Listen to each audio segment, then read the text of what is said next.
They thought she was just a diplomat, fragile, negotiable, expendable. 7 bullets told them otherwise. But what they didn't expect was her rage. What followed shattered their facility and changed the galaxy's balance forever. Serena Cade stepped off the transport pod onto the scorched concrete of the Lysarian training facility. Her chest burned from the thin, stale air of this desolate moon orbiting the fractured star system Vex 9, but she didn't falter. The reinforced walls looming ahead were a symbol of Lysarian might, impenetrable, ruthless, and proud. Yet today, those walls would face a challenge unlike any they'd seen before. Her diplomatic escort, 2 grizzled Galactic Federation soldiers, moved with nervous precision, their plasma rifles never lowering. They knew what Lysarians were capable of. They knew how quick to violence these reptilian warlords could be. But Serena was human, and she had something they lacked. Unyielding grit born of Earth's relentless crucibles. The Lysarians wanted to kill her. Not negotiate.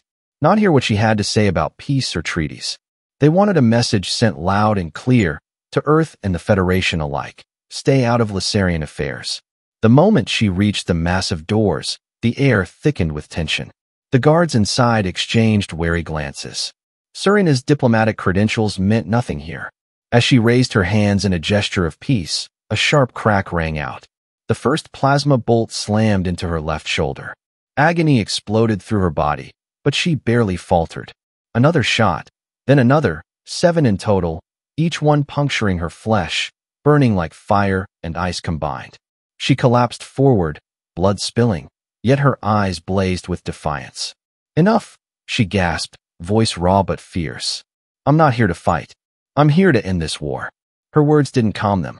Instead, they snarled in disdain, thinking the human spirit was broken. They were wrong. Summoning every ounce of strength, Serena pushed herself up. The pain was blinding. Her muscles screamed, but retreat was not in her nature. Not now. Not ever. She reached out, grabbing the edge of the facility's reinforced door. It was designed to withstand bombardments from orbital cannons, yet the human diplomat pulled, screamed, and roared with a raw fury that shook the metal like thunder. The thick panel buckled, cracked, and finally shattered, sending sparks and shards flying across the silent chamber. The Lysarian guards stepped back, stunned. No one had ever torn open their fortress with bare hands.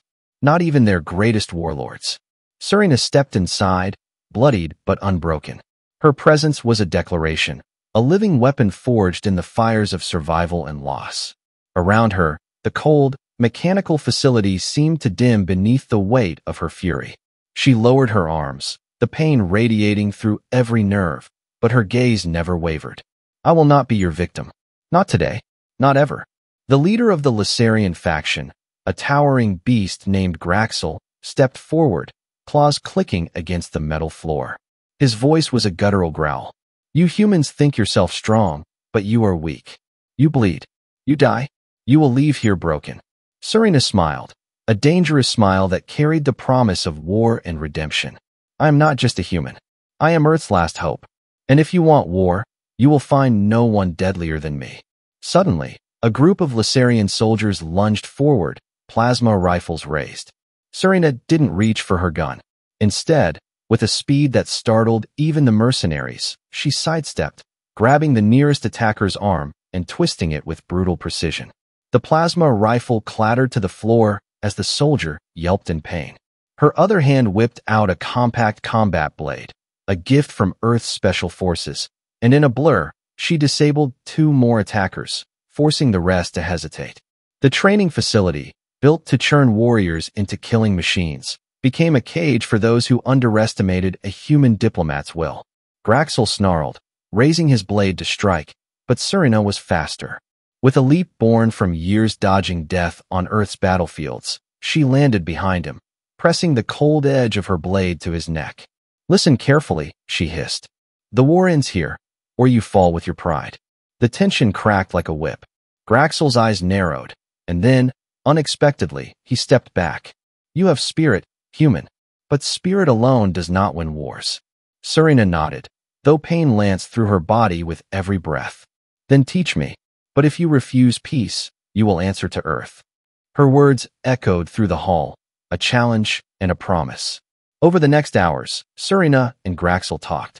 She shared Earth's history, its struggles, its capacity for destruction and compassion.